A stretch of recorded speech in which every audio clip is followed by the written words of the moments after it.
Halo warga dunia tipu-tipu. Sebagai seorang pengguna lama iPhone dan penggemar teknologi, gue seringkali penasaran dengan perkembangan sistem operasi Android di masa kini. Apakah Android sudah lebih baik dari terakhir kali gue gunakan 7 tahun yang lalu? Nah, untuk menjawab rasa penasaran gue memutuskan untuk membeli handphone Google Pixel 3a yang support dengan Android 11 terbaru. Android 11 pada Pixel 3a ini merupakan stok Android, tanpa skin maupun fitur-fitur tambahan di luar bikinan Google. Jadi, buat para user iPhone yang udah lama nggak mantau Android kayak gue, stay tune. Ngarep punya pacar kayak Gal Gadot? Mari kita cekidot. Impresi awal gue ketika mengaktifkan Pixel 3a ini, Android 11 terasa menyenangkan dan menyegarkan. Kayak pas nge-scroll feed Instagramnya Anya Geraldine ya. Mengcopy data berasa sangat mudah dari iPhone ke Android dengan menggunakan kabel USB Type-C ke kabel Lightning. Dengan fasilitas software memindahkan data yang sangat simpel dan intuitif dari Google Pixel, semua aplikasi yang tersedia seperti settingan menu, foto, video, dan data lain langsung tercopy dalam beberapa menit. Dan sepertinya fasilitas pemindahan data ini mendukung kebanyakan tipe smartphone yang lain.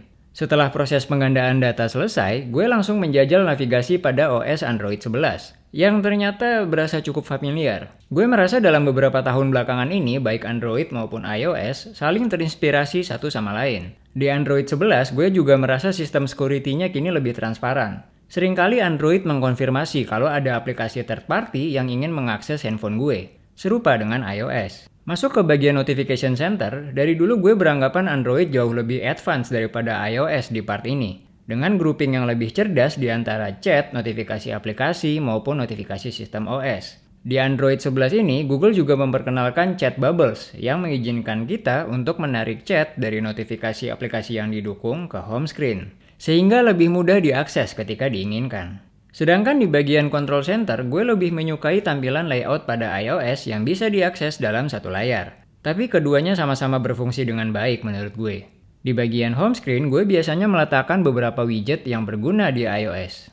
Nah, di Android 11, ironisnya gue merasa widgetnya nggak berkembang banyak dari terakhir kali gue pakai Android di versi Marshmallow. Padahal dulu salah satu kelebihan Android dibandingkan dengan iOS adalah adanya fitur widget ini.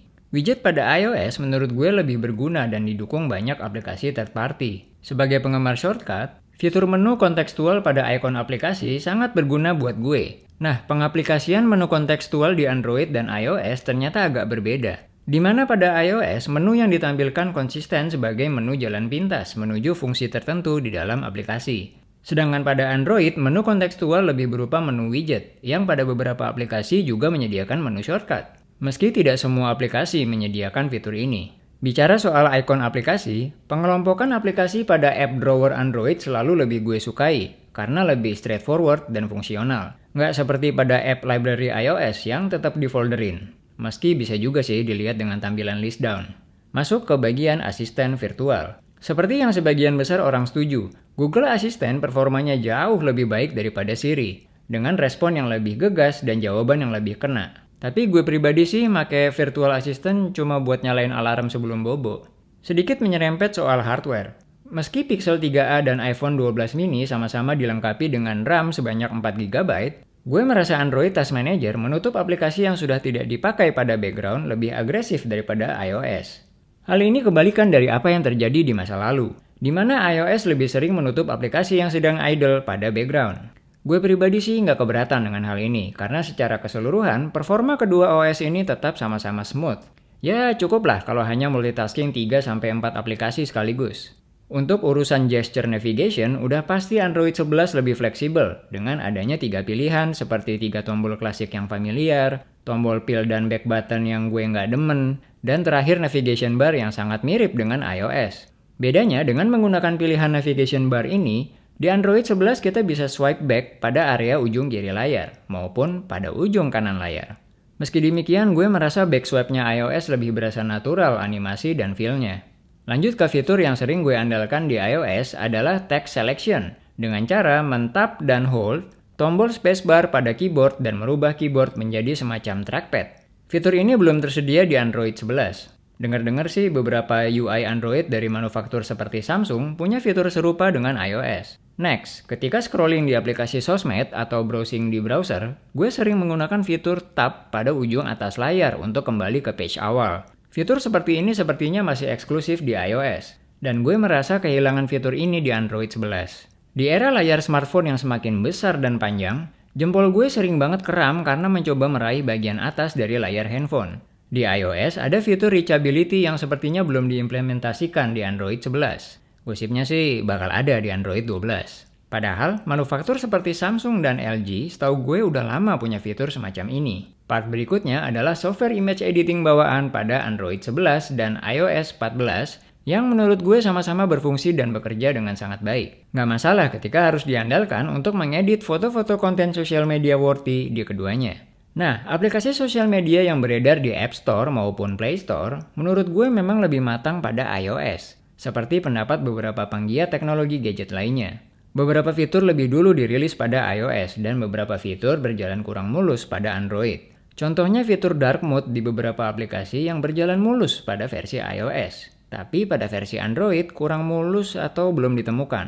Beberapa developer lebih suka rilis aplikasi duluan di iOS karena minim fragmentasi, alias nggak banyak variasi ukuran layar dan spesifikasi hardware seperti pada smartphone Android. Tapi beberapa developer juga lebih suka rilis aplikasi duluan di Android, kemungkinan karena basis penggunanya yang lebih besar.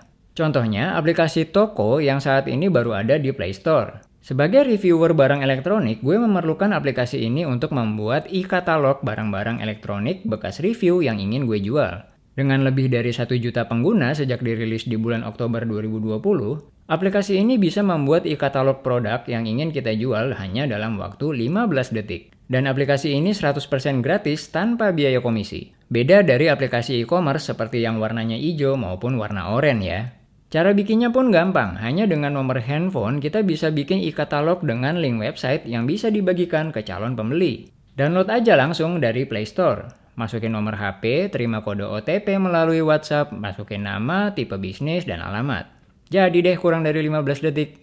Untuk nambahin produk tinggal tap katalog, lalu tambah produk baru. Masukin foto barang, nama barang, kategori, harga, dan deskripsinya.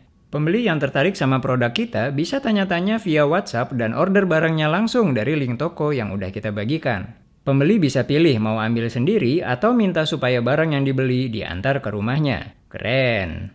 Juga tersedia berbagai pilihan pembayaran seperti virtual account bank, transfer bank, dan juga banyak pilihan platform pembayaran. Super fleksibel. Lalu pembeli tinggal tap buat pesanan. Nanti kita akan mendapatkan notifikasi pemesanan di aplikasi toko. Terima ordernya untuk mengizinkan pembeli melakukan pembayaran. Pembeli bakal dikabarin sama toko melalui WhatsApp sebagai konfirmasi. Gampang banget bukan? Teman-teman mau promosikan produk di sosial media tapi nggak punya skill desain? Nggak masalah, ada fitur pemasaran untuk bikin poster media sosial. Banyak pilihan untuk mempromosikan akun toko kita dan berbagai konten promo lainnya. Tinggal share posternya ke sosial media pilihan kita. Beres. Produk bekas review terjual, gue pun bisa beli produk lain untuk bikin video review baru. Ngomong-ngomong soal aplikasi, implementasi haptic feedback alias getaran manja pada aplikasi sosial media juga menurut gue lebih baik di iOS. Getarannya tuh lebih berasa lembut dan halus pada iOS. Seperti ketika nggak sengaja nge-like foto pacar orang di feed Instagram. Deg-degannya tuh berasa nambah tegang coy. Buat kalian para pemuja battery health, fitur battery monitor akan lebih terlihat secara detail pada iOS. Diperlukan aplikasi pihak ketiga untuk lebih menunjukkan detail penggunaan baterai pada Android 11. Padahal setahu gue, Samsung juga nggak kalah detail baterai monitornya di One UI. Meski demikian, ada charging estimation info pada Android 11 yang nice to have menurut gue. Ketika nongol pada saat mode Always On Display diaktifkan. Fitur Always On Display ternyata lebih menarik dari yang gue bayangkan sebelumnya. Karena berguna banget ketika gue letakkan handphone gue di meja samping tempat tidur gue. Sehingga gue bisa mudah memantau jam, kondisi baterai, dan notifikasi yang masuk. Gue jadi sedikit penasaran terhadap gosip yang katanya iPhone berikutnya juga bakal punya fitur ini. Balik sedikit ke soal baterai. Gue menemukan ternyata di Android 11, penurunan level baterai pada saat standby atau ketika ditinggal tidur masih cukup banyak bocornya. Sekitar 15% baterai Pixel 3a gue menghilang ketika gue cek pas gue bangun tidur di pagi hari. Sedangkan pada iPhone biasanya baterai yang idle turunnya hanya sekitar 5%. Tapi nggak terlalu masalah juga sih buat gue. Karena biasanya kapasitas baterai pada handphone Android gede-gede. Dan screen on time-nya juga bisa bertahan lama. Serupa pada iOS, animasi dan transisi terasa semakin halus di Android 11. Menurut gue nggak kalah cakep lah. Overall, fitur dasar di Pixel Launcher maupun di iOS sama-sama baik. Sehingga gue merasa gue nggak lagi perlu menggunakan Nova Launcher pada Android seperti pada zaman dulu. Hal terakhir yang gue notice adalah adanya beberapa fitur seperti Live Caption dan Text Selection pada sembarang layar yang perlu ditiru oleh iOS. Karena cukup berguna buat gue. Hal-hal yang gue bahas soal Android 11 sudah lumayan banyak ya. Tapi gue rasa bakal ada lagi perbedaan menarik lainnya yang bakal gue temuin nantinya. Gue akan memantau apakah Android 11 bisa stay smooth di penggunaan jangka panjang pada beberapa bulan ke depan. Intinya gue nggak keberatan pakai handphone Google Pixel dengan stok Android 11 sebagai handphone utama gue. Meski gue tetap lebih prefer pakai iPhone sih, karena lebih simple aja dan faktor kebiasaan. Selain itu, gue juga masih merasa secara performa dan estetika, user interface-nya lebih berasa elok dan mulus. Itu selera gue ya, kalian bisa beda. Sekian video gue kali ini. Kalau ada yang mau komentar, silahkan tinggalkan kesan dan pesan baik-baik ya. Jangan ngegas. Namanya juga opini. Sampai jumpa di sana.